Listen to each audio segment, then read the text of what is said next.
कहानी एक ऐसे गैर मुल्की लड़के की है जिसका फ्रांसीसी लहजा भी ठीक नहीं था, जिसका कद छोटा समझा जाता था, लेकिन जिसने अपनी जहानत से पूरे यूरोप को अपनी मुट्ठी में दबा लिया। ये फर्श से अर्श और फिर अर्श से कैद खाने तक के सफर की शाकार दास्तान है। कहानी शुरू होती है 1769 में जजीरा कोर्सिका पर। नेपोलियन फ्रांस में पैदा नहीं हुआ था। कोर्सिका जजीरा इटली के करीब था और इसे फ्रांस ने नेपोलियन की पैदाइश से सिर्फ 1 साल पहले खरीदा था। नेपोलियन एक इतालवी लहजे में टूटी फूटी फ्रांसीसी बोलता था। जब इसे फ्रांस के मिलिट्री स्कूल भेजा गया तो अमीर फ्रांसीसी लड़के इसका मजाक उड़ाते थे और इसे देहाती कहते थे। नेपोलियन का कोई दोस्त नहीं था। उसने अपना सारा वक्त किताबों में गुजारा। वो सिकंदर आजम और जूलियस सीजर की तारीख पढ़ता और सोचता, अगर ये कर सकते हैं तो मैं क्यों नहीं। 1789 में फ्रांस में इनकलाब आ गया। बादशाह का सर काट दिया गया और मुल्क में अफरा तफरी मच गई। नेपोलियन जैसे गरीब अफसर के लिए ये सुनहरी मौका था। पुराने अमीर जनरल भाग गए थे और फ्रांस को नए टैलेंट की जरूरत थी।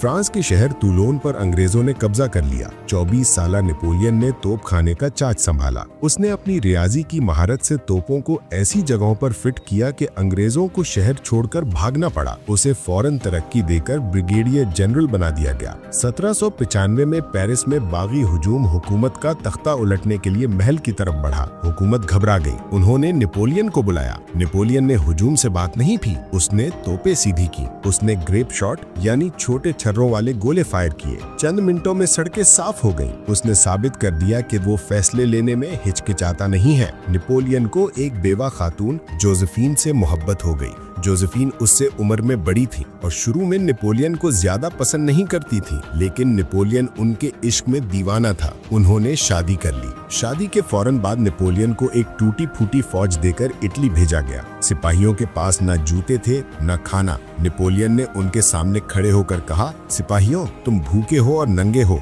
मैं तुम्हें दुनिया के सबसे जरखेज मैदानों में ले जाऊंगा। वहाँ तुम्हें इज्जत, दौलत और शान मिलेगी। क्या तुम मेरे साथ चलोगे? नेपोलियन ने इटली में ऑस्ट्रिया की ताकतवर फौज को ऐसी शिकस्तें दी कि यूरोप दंग रह गया। वो जिस रफ्तार से फौज को एक जगह से दूसरी जगह ले जाता, दुश्मन सोचता ही रह जाता। यूरोप बोरिंग हो गया था। नेपोलियन सिकंदर आजम के नक्शे कदम पर चलना चाहता था। उसने मिस्र फतह करने का मंसूबा बनाया ताकि बर्तानिया का इंडिया से रास्ता काट सके। मिस्र में इसका मुकाबला ममलूकों से हुआ। नेपोलियन ने एहराम मिस्र की तरफ इशारा करके अपनी फौज से कहा, 40 सदियों की तारीख तुम्हें देख रही है। उसने ममलूकों को बुरी तरह शिकस्त दी। नेपोलियन अपने साथ साइंसदान भी लाया था। उन्हीं को वहाँ रोजेटा स्टोन मिला, जिसकी वजह से आज हम कदीम मिस्री तहरीर पढ़ सकते हैं। लेकिन यहाँ एक गड़बड़ हो गई। बरतानवी एडमिरल नेल्सन ने समुंदर में नेपोलियन के जहाज तबाह कर दिए। नेपोलियन मिस्र में फंस गया। जब इसे खबर मिली कि फ्रांस में हुकूमत कमजोर हो रही है तो वो अपनी फौज को मिस्र में छोड़कर खुफिया तौर पर फ्रांस वापस भाग गया।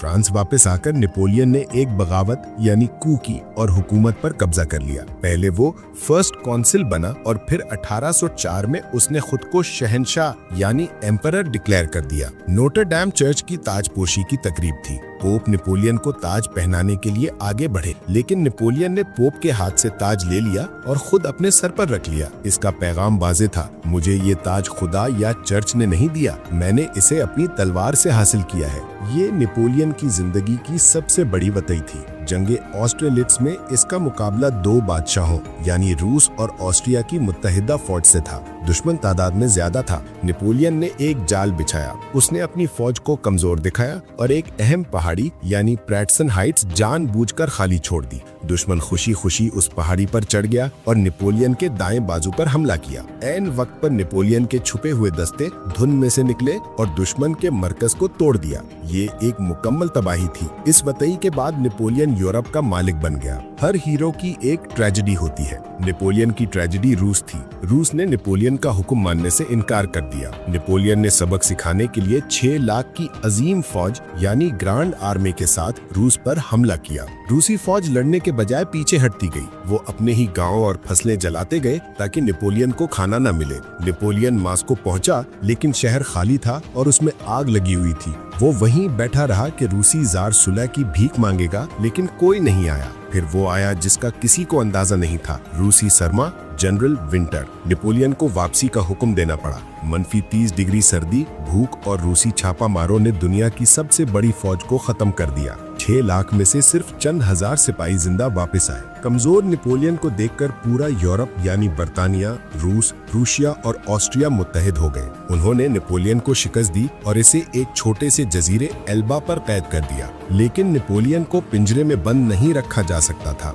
1 साल बाद वो एल्बा से फरार हुए और 1000 सिपाहियों के साथ फ्रांस के साहिर पर उतरे। फ्रांस के नए बादशाह ने नेपोलियन को गिरफ्तार करने के लिए फौज भेजी। जब फौज नेपोलियन के सामने पहुंची तो नेपोलियन अकेला आगे बढ़ा। उसने अपना कोट खोला और चिल्लाया, अगर तुम में से कोई अपने शहंशाह को मारना चाहता है तो मैं हाजिर हूँ। सिपाहियों ने बंदूकें फेंक दी और शहंशाह जिंदाबाद के नारे लगाते हुए इसके साथ मिल गए। नेपोलियन बिना एक गोली चलाए दोबारा पेरिस के तख्त पर बैठ गया। नेपोलियन की वापसी से यूरोप खौफजदा हो गया। उन्होंने अपनी फौजें इकट्ठी की। 18 जून 1815 जंगे वाटरलू यानी बेल्जियम। नेपोलियन का मुकाबला अंग्रेज जनरल ड्यूक ऑफ वेलिंगटन से था। नेपोलियन बीमार था और उस दिन बारिश की वजह से कीचड़ था, जिससे वो अपनी तोपें तेजी से इस्तेमाल नहीं कर सकता था। शाम तक नेपोलियन जीतने के करीब था, लेकिन ऐन वक्त पर प्रूशिया की फौज अंग्रेजों की मदद को पहुंच गई। नेपोलियन हार गया। ये इसका आखिरी मार्का था। इस बार अंग्रेजों ने कोई रिस्क नहीं लिया। उन्होंने नेपोलियन को बहरे ओकियानूस के बीचों बीच एक दूर दराज जजीरे सेंट हेलेना पर कैद कर दिया, जहां से भागना मुमकिन नहीं था। वहां उसने 6 साल तन्हाई में गुजारे।